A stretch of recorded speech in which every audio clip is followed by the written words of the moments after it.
तक संविधान रहेगा, जब तक संविधान रहेगा, आकाश पृथ्वी जब रहेगा, जब तक चांद सूरज रहेगा, तब तक संविधान रहेगा, तब तक इनका डिलिस्टिंग कभी जीवन में वो नहीं करा सकती है। अच्छा, जीवन भर नहीं करा सकती, जितना भी चिल्ला ले डिलिस्टिंग नहीं होगा। डिलिस्टिंग अपने स्वयं का हो गई है। डिलिस्टिंग इससे हो गए, आदिवासी से टकली हो गई, बौद्ध धर्म के अंदर चलेगी। अच्छा, वहाँ का रीति रिवाज है बौद्ध धर्म में टकली होना। अच्छा। आदिवासियों को कोई टकली नहीं होता है, कोई भी स्त्री। तो आदिवासी की अस्मिता को बचाने के लिए वो तो टकली हुई थी राजभवन के समक्ष में। आप बोल रहे बौद्ध धर्म में चला गया, कैसे कहिएगा क्या बौद्ध धर्म में गया? आदिवासी का अस्मिता वैसे बचाना है, बचाने टकली होकर के। ऐसा कोई धर्म, कोई संविधान में लिखित नहीं है। जो लिखित नहीं है वो जबरदस्ती बना करके अपने आप को हाईलाइट करने के लिए, मोदी तक जाने के लिए, किसी और को दिखाने के लिए अपना ये कर रहे हैं। और वो अपना पावर में नहीं बोले। मैं बार बार कहता हूँ, पूरा झारखंड का आदिवासी झारखंड कैसा है, और कहेंगे पूरा झारखंड को अलग करने का साथ भारत को अंग्रेज से अलग करने का जो आजादी दिलाने का काम हुआ, तो क्रिश्चियन और आदिवासी एक हो करके पूरे से लड़े।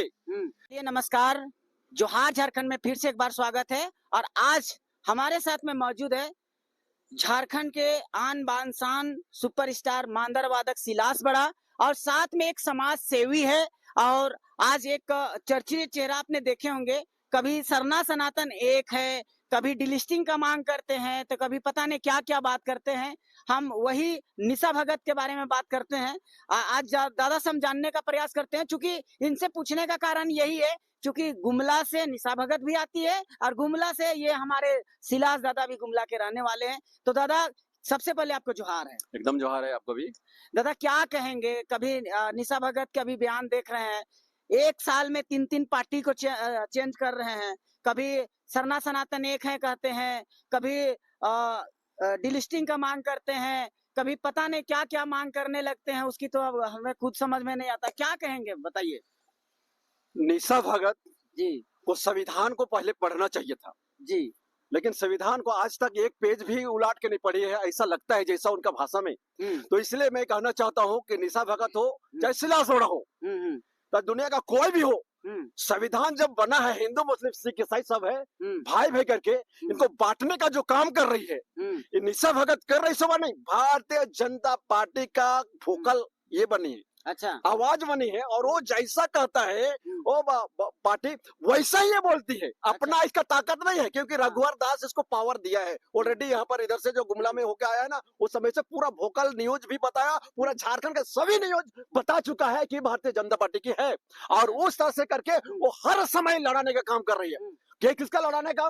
डिलिस्टेड का नाम से कुर्मी आदिवासी बन रहा है, वो ना बनेगी उसका नाम से, है ना। और क्रिश्चियन लोग जो उनका हरिशन को ना खाए, इसके नाम से चिल्ला रही है, अपना पावर से नहीं। मैं बार बार कहता हूँ, अपना पावर से नहीं। भारतीय जनता पार्टी जो आरएसएस जो है, वो जैसा कहता है उनको वैसे ही करती है। इसलिए पूरा झारखंड समझ गया, आदिवासी लोग और अच्छी रीति समझ गए, और ये कह रहे हैं कि आदिवासी और सनातन एक है। आदि और सनातन एक इसलिए नहीं है, 1 इंच जमीन, 1 इंच जमीन आदिवासी का और 1 इंच दया बया जो रहता है जनरल का, 10 लाख रुपया डिसमिल बोलता है जनरल जमीन को, और 1 इंच इधर हो जाता है तो 1,50,000 डिसमिल। एक कैसे होगा? सरना और सनातन, मैंने सरना सनातन एक होने का मतलब ये होना चाहिए कि उनका भी 10 लाख जमीन का और उनका भी 10 लाख मिलना चाहिए। दादा, एक तभी हो सकता है एक। दादा, ऐसा एक थोड़ी हो जाता होता है, किसी कहने से एक हो जाएगा। मेरा बात को सुनिए, एकदम सुनिए। निशा भगत कह रही है कि सरना सनातन एक है, खून का रिश्ता को एक बता रहे हैं, और आप जो है जमीनों से अलग कर रहे हैं, जमीन का अंतर बता रहे हैं कि एसटी जमीन का अलग रेट है और जनरल जमीन का अलग रेट है। ये जमीन से आप तुलना काहे कर रहे हैं भाई? इसलिए कर रहे हैं ना, हम लोग जमीन का आदमी है। अच्छा, जमीन का मिट्टी का आदमी है, तो मिट्टी का, अगर मिट्टी से ही बात करेंगे, और मिट्टी से जन्म कर्म हम सारे लोगों का हुआ है, सारे मानव जाति का सबका मिट्टी से हुआ है। और इसलिए मैं कहना चाहता हूँ कि ये जो अलग जो किया जा रहा है और इसको बांटा जा रहा है कि भैया ये है सरना सनातन एक है और एक है, तो किस तरह से एक है? एक होना चाहिए सब चीज में, सभी चीज में एक होना चाहिए जिस समय अगर होगा तो। लेकिन मैं कहना चाहता हूँ, जब तक संविधान रहेगा, जब तक संविधान रहेगा, आकाश पृथ्वी जब रहेगा, जब तक चांद सूरज रहेगा, तब तक संविधान रहेगा, तब तक इनका डिलिस्टिंग कभी जीवन में वो नहीं करा सकती है। अच्छा, जीवन भर नहीं करा सकती, जितना भी चिल्ला ले डिलिस्टिंग नहीं होगा। डिलिस्टिंग अपने स्वयं का हो गई है। डिलिस्टिंग इससे हो गए, आदिवासी से टकली हो गई, बौद्ध धर्म के अंदर चलेगी। अच्छा, वहाँ का रीति रिवाज है बौद्ध धर्म में टकली होना। अच्छा, आदिवासियों को कोई टकली नहीं होता है, कोई भी स्त्री। तो आदिवासी की अस्मिता को बचाने के लिए वो तो टकली हुई थी राजभवन के समक्ष में। आप बोल रहे बौद्ध धर्म में चला गया, कैसे कहिएगा क्या बौद्ध धर्म में गया? आदिवासी का अस्मिता वैसा बचाना है, बचाने टकली होकर के। ऐसा कोई धर्म, कोई संविधान में लिखित नहीं है। जो लिखित नहीं है वो जबरदस्ती बना करके अपने आप को हाईलाइट करने के लिए, मोदी तक जाने के लिए, किसी और को दिखाने के लिए अपना ये कर रहे हैं। और वो अपना पावर में नहीं बोल रहे। मैं बार बार कहता हूँ, पूरा झारखंड का आदिवासी झारखंड कैसा है, और कहेंगे पूरा झारखंड को अलग करने के साथ भारत को अंग्रेज से अलग करने का जो आजादी दिलाने का काम हो, तो क्रिश्चियन और आदिवासी एक हो करके पूरे से लड़े, तब जाके झारखंड भी अलग हुआ है। अच्छा दादा, एक चीज बताइए, जो जो आदिवासी नेत्री अपने आप को कहने वाले निशा भगत है, उसको अपने समाज से ही उसको निष्कासित क्यों कर दिया? अभी आप देखते होंगे, कभी ज्योत्सना क्रिकेटा जो थे वो, और कभी निशा भगत थे, एक मंच में हुआ करते थे। आज दोनों अलग अलग काहे हो गए?